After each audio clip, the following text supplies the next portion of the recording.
Welcome to the Mission 10 Million podcast series. I am Rag, second year chemical engineering student and a part of Mission 10 Million team, which is also driven by Sai and Purav Bhatt, our M10M team. At Mission 10 Million, we aspire to influence the campus to corporate journey of 10 million students. We want their journey to be different, better, and more fulfilling. My mentor and the founder of M10M, Mr. Purav Bhatt, does not want students to commit the same mistakes as many students in the corporate world committed in their transition from campus to corporate. He has been in the corporate journey for more than 15 years now and has worked across the sales strategy and currently driving the industry 4.0 at Siemens Energy. Since January 2019, we have touched more than 22,000 college students across the country. At Mission 10 Million, we recommend students to be different, not follow the crowd, network for self growth, and set challenging goals and targets for themselves. Today, we are having Mr. Rahil Vadsariya. He had completed his bachelor's in mechanical engineering and recently graduated as an MBA in marketing from FMS Baroda. Being an MBA marketing geek, his inclination towards the social volunteer. He had started his own startup named For a Change in a vision to help organizations. So, with a charm and energy, let us welcome Mr. Rahil Vatsaria. Hi, Rag. Hello, Thank you welcome so to the. much for the yeah. So, Rahil, can you please add some more? I'm very interested. So, what was that idea that struck in your mind to starting up the company named For a Change, and also your brief Yeah. background? Okay, so I'll start with my background. Thank you so much, first of all, for inviting me. I'd like to thank you and Purav sir too for giving me this honor to speak at Mission 10 Million. If I talk about myself, as you rightly mentioned, I'm a mechanical engineer and then I've done MBA. So before I started my MBA, I think since 2016, I started working with an NGO. So in that NGO, we used to teach underprivileged students. So when I was working with NGO, I joined as a volunteer, but then just within 6 months, I was promoted as a social media head. So when I was promoted as social media head, and I was very much actively involved in all the activities of the NGO. I was part of the core committee as well.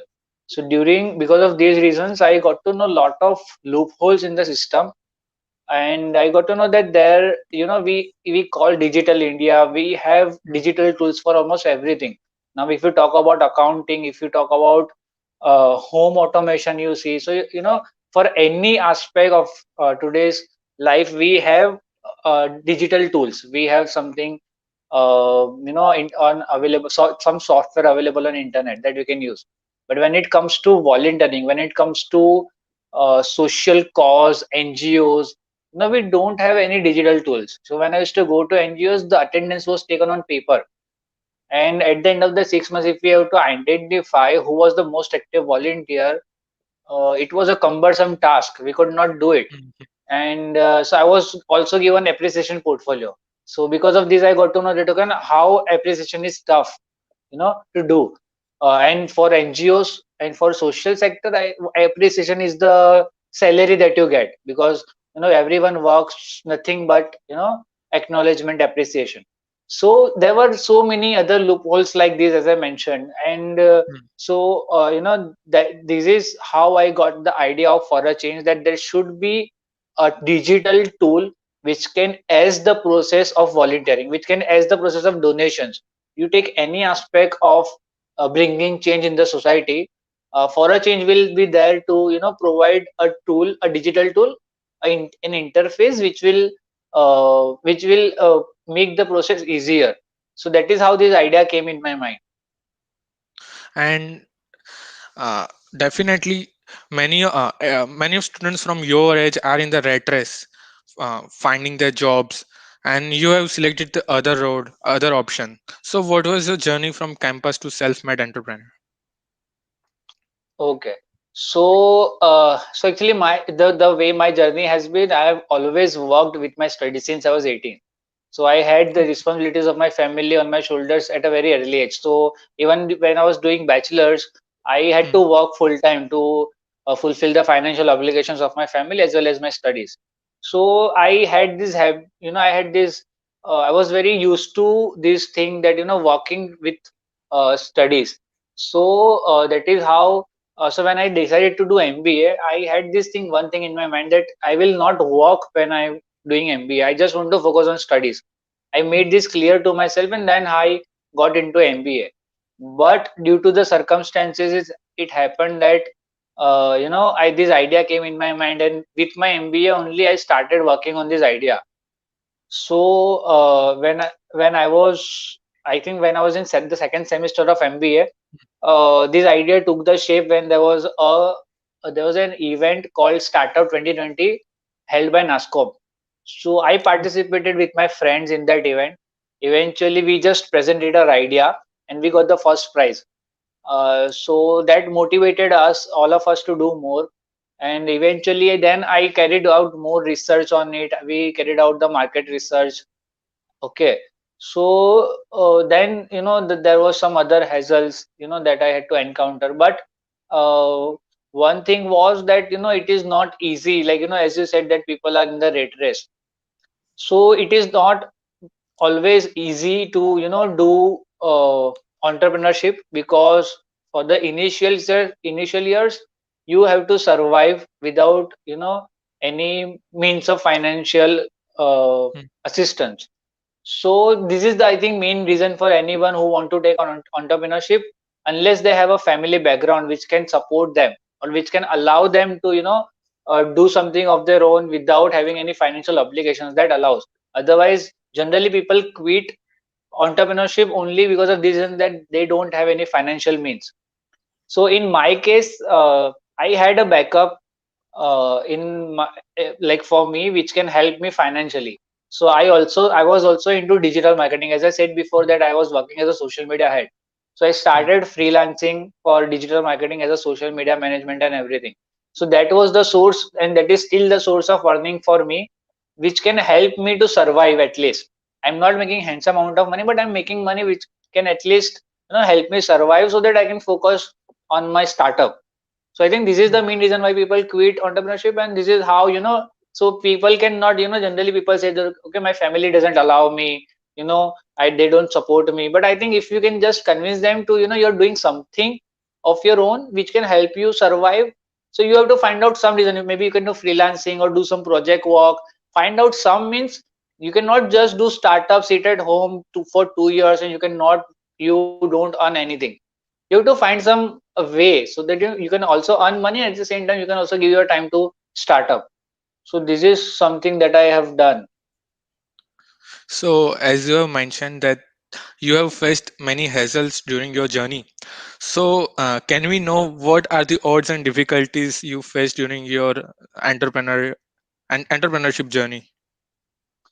Okay, so first thing was formation of idea. So the startup that we have right now, the idea that we have executed, it was not always like this before.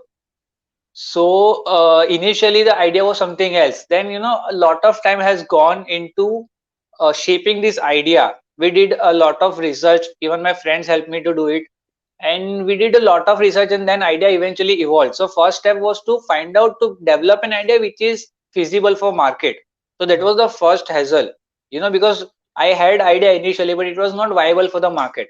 So first thing was to develop an idea which can be worked in the market, which is acceptable. Second hassle was finding a co-founder. So the idea that I had, it was an IT based product. So another, now I cannot have the product designed by a third party agency, because IT was a main foundation of my startup. So I cannot have someone from outside agency, because I did not have lakhs of money to invest initially to get the product designed. And even after I get designed, there were lot many things. Constant improvements were needed, so constant IT support was needed. It was not possible. I had to find a co-founder who's into IT, who's interested in entrepreneurship, and who's also interested in social cause. So this was the three major requirement that I had. I tried to find the co-founder for almost more than 6 months. Then eventually I found it. That is another story. But that was the second hassle, finding a co-founder. And third thing is, I think, getting in touch with other all the stakeholders, like doing your work. I think you need a lot of discipline when you are an entrepreneur. You don't have anyone on your shoulder to tell you that okay, you have to do this, you have to finish this. You are on your Hmm. own. So a lot of discipline is needed. You have to discuss with lot of stakeholders. You're taking care of everything, finance to administration to HR to everything, so that is also a big task. So these are the odds that I've faced. Great. And as you mentioned that it was a challenging part for you to finding the co-founder. So can you throw some lights that what is the importance of networking with the right people in your life for achieving the success and your targets? Yes. So I think a lot of people are introverts, and when we talk about events or any social gatherings, people generally refuse to go. Hmm. But in my view, I think people should actively take part rather than sitting at home surfing on social media. I think people should start going to the events, even if you're not, even if there Definitely. is an art exhibition, if there is an open mic event, like you find out if you find any opportunity, whether there's a business meet, so people should start going there. Now, why do I say this? Is because in my case, it was an NGO. So Hmm. since I was working with the NGO, I networked with lot of people in NGO. So right now, there are the people that I'm working with. A lot of them are due to the network of my NGO. When I was in MBA, I had to do a 1 day HR visit in a company. So there was an HR who was working with the NGO, and she helped me to get that 1 day visit done in her company. So that helped me to do my HR visit for my MBA. Second thing was, in my NGO there was a social media head who was before me. So his Hmm. name is Furkan. So we were knowing each other. Now, as I said that I tried to find co-founder for 6 months, but I could not. And eventually he was the person who became the co-founder of for a change. So it was all because I worked with an NGO. I know, I networked with people. That is how I was able to find co-founder. Otherwise, finding a co-founder was a huge task. And that, and I did it for 6 months, but eventually, he came to the rescue, and he helped me. But so it was only because I networked with people, I went to the volunteering. So, and as I said, I do freelancing as well for digital marketing. So the people that I'm working with right now, the graphic designer, the content writer, these two people are also because of the NGO that I've worked with. So, in my case, it was an NGO where I was actively taking part, and, I was trying to know people, to understand people. And there have been more instances where they have been useful to me. So I think networking is a very important task, and you have to decide how you should do. Volunteering is very important, and I think very good thing to do.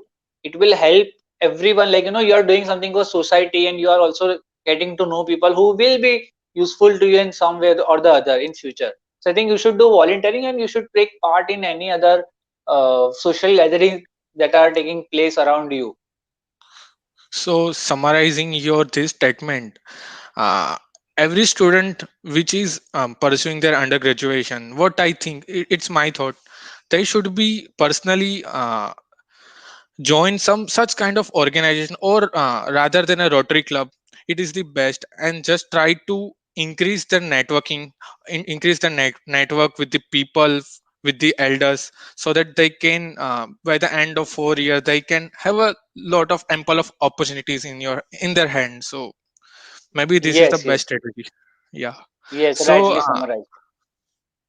and what's your advice to your juniors and peers who are aspire to be an entrepreneur? Uh, well, I think the first thing that the students should do is they should be all rounder. So they should try to have their skills in all the aspects. If it is people management, if it is finance, accounts, or if it is marketing, mainly digital marketing. I've seen a lot of people who are entrepreneurs, but they are not good with digital marketing, or even just marketing. They don't know the aspects of marketing. It becomes really a challenging task. In my case, I'm already into digital marketing, so it helps me to develop, use everything in the marketing of my product. of my startup. So I think they should be all rounder. Second thing is they should network. I think that is also important, because in startup also you have to use lot of your networking to get marketing done. And they should, I think they should try to become extrovert. If you are an introvert, it will be really challenging task, because in if you are a founder of a startup, you have to network, you have to communicate with lot of people. Initially you have to get the grants of the government. You have to talk with the startup cells, nodal centers, and a lot of other people. So I think these are the few things that I would advise. One more additional thing that I would like to add is they should be disciplined, self disciplined. I'm not, I would not say that I have that quality enough in myself, if I talk about self discipline. But I think this is a very essential quality that a founder should have. They should be able to work on their own. They should not need someone on their shoulder, on their head, to constantly force them to do. They should be self motivated. So if if you have these qualities, you can become a founder. And if you don't have, you can try to develop this during your studies. So, just a random question. Just I want to ask that you are an extrovert or introvert at the beginning. Well, most, like, I would not say introvert. I'm an extrovert, but it takes little time for me to get used to people, or maybe open up. So, But it takes very little time. So I would call myself an extrovert. so what's your advice if someone is an introvert like me, or who is not disciplined as much required, or and still they want to be an entrepreneur? Is there I something think any other way? I think one can always try to develop those qualities. So, like, if you Definitely. are an introvert, so the way right now you are hosting this live today. So, that is a try, that is your attempt to, change your attitude, to change your skills. So that is how you do it. So, if you're an introvert, you should definitely you should start with small. Maybe you should speak in front of 10 people, then you gradually improve, and then, you can host live like this. You can take part in public gatherings. You can try to lead that. So this is the way how you can change yourself. And in terms of discipline also, there are many tasks that you can do. You can maybe start journaling. You can make a calendar that you have to finish this task today. You can make it, maybe give time to it, how much time I'll need. So this is how, there are techniques to develop any skill that you need. So if you don't have, you can develop this way. Definitely. And just so before, okay,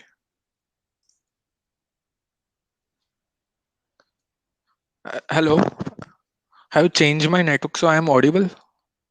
Yes, yes, you're audible. Okay. So, uh, let me summarize all the things from right from the beginning up till the end. Uh, there are always the hassles in the roads. There are always difficulties that have to be faced while in entrepreneur journey. And networking is always a key to the success. Networking with the right people and with the right community, I say. And set targets is also one of the biggest achievement by stepping a ladders. So combining all of this into one thing that I want to tell is that do not get distracted. Never tell yourself that you need to be a biggest brand in the whole world. Start by working on what you have at the present moment, and then what you need to do tomorrow. So set yourself manageable targets and climb the next ladders. I think this is True. the best way. Yes, this is the crisp of our entire discussion. So there is another question. What are your thoughts about securing a great grades and marks? I think one should always aim at it to, do best at their academics. But it is certainly not very very important to secure good marks. So I think one can do their best. So I like, people generally say that you should do, you should give your 100%. Now that doesn't mean that you get 100%, okay, or you get 90%. So if you're doing your best at something, so maybe if you're getting 60% or 70%, it is fine, but that should be your best. Okay, so you should give your best. So I think that is important. Otherwise, if you are 60%, if you are 50%, no matter at what stage you are, in terms of your academics, I think if you work on the life skills that I just talked about, those are more important. If you do networking, if you are good at communication, if you're good at technology, if you keep on learning something apart from your academics. Now this is something that I would like to add, that everyone, when we are competing with our class, when we are doing our studies, whether it is engineering, MBA, or maybe any other stream, okay, we are competing with our class. So everyone is studying what you are studying, but what extra do you develop apart from your studies? These extra skills, if you talk about communication, if you talk about maybe the skills which are right now important, like data programming, or maybe data analytics. So you should always try to find out that what are other relevant skills to my field which are not in my academics, that you can try to develop, so that you can compete with your peers, you can compete with your classmates. This is something that you should do. Otherwise, marks does not matter much if you are giving your best. Great. And if you are hiring a student, so will you see his grades or his skills? I would definitely see the skills. Grades Definitely. does not matter much, as I said. Even the person doesn't have grades or even the qualification, it is fine. But the person should have skills and should be able to prove that he or she has that those skills which are required to do the job. So Definitely. graduation, the graduation, the numbers are just a piece of paper, as lot of scholars say these days, and this is true actually in the market. Definitely. Definitely. So there is an also feedback from the Purav sir. So risk taking is necessary, but it is also being calculated. Yeah, definitely. Yes, yes, I definitely agree with this statement that risk should be calculated. Even when I'm taking this risk of doing an entrepreneurship, it is a calculated risk. I have something backup, and I've calculated a time that how this is the time that I will give to my uh to my startup, and this is the time that I have to do something, I have to achieve something between this time. So I think risk should always be calculated. It should not be uncertain. Definitely. So thank you so much, Rahil, for being an our guest on the 10th show 10th episode of podcast Sundays. And thank you so much for showing up at the 7 p.m on the Sunday weekend eve, for sparing your time with us. And definitely today's session was what we are going to do is we are making a small chunks of important takeaways from the video, and then we will upload it on the other platform. So my maybe there is very less watching right now. So this information, this piece of information will definitely reach out to the many people, many students, and this will definitely help a lot of students. Thank you so much for being That's connecting a with great us. idea. That's a great idea of making pieces of it and then uploading on other platforms. And it was my honor to come here and share my journey, share my experiences with other students through this platform of Mission 10 Million. And Mission 10 Million is an amazing initiative. I think the vision the Purav sir has, of Hmm. educating and equipping the youth, the students, to make them corporate ready is really really a need of the hour. And I think we are going great. So congratulations to the team of Mission 10 Million. Thank you so much for inviting me. Also, there is one more question by Purav sir. How did this pandemic affect your thought process? Uh, it certainly did. Now, so we were planning to launch, so it delayed our launch initially, launch of the product. So we were, because our marketing was based on offline activities, volunteering. Now when this pandemic was there, volunteering completely stopped. I think everything stopped, but volunteering also stopped. So we could not do offline events, we could not do events with NGOs. So it was completely, the plan was completely changed. Then we had to make a second plan B, and we had to work on it, keeping in mind this process, because we knew 6 months back that this COVID-19 is not going to go very soon. So we had to prepare for it. We had to change the entire plan. We started doing some started taking initiatives online. On our social media platforms, we upload a lot of videos. We do content marketing. We put awareness videos regarding social cause, and that is how we try to attract people on our page. And we also try to aware people across different social cause. So it certainly affect the startup and the thought process, and this is how we tackled it. So you are having a different pages of yours regarding your company or of the NGO that you are working with. No, we have our page forachange.in. We have it on Instagram, Okay, Facebook, I will and definitely as well as on add LinkedIn. it in the Yeah. description. Yeah, Yeah, so we put lot of informative videos, lot of content across all the social cause, whether it is women empowerment or animal rescue. We put a lot of content to inspire people to work for a change, and work for society. So if there's someone who's interested in social cause related content, they should definitely follow for a change, and they'll definitely do something better for the society if they follow the page. and definitely you are doing such a great thing for the society, giving back to the society. Definitely a great thought. Thank you so much. Okay, so okay, I'm ending this podcast right now. Thank you so much, Rahil, for connecting with us. You're welcome. Thank you.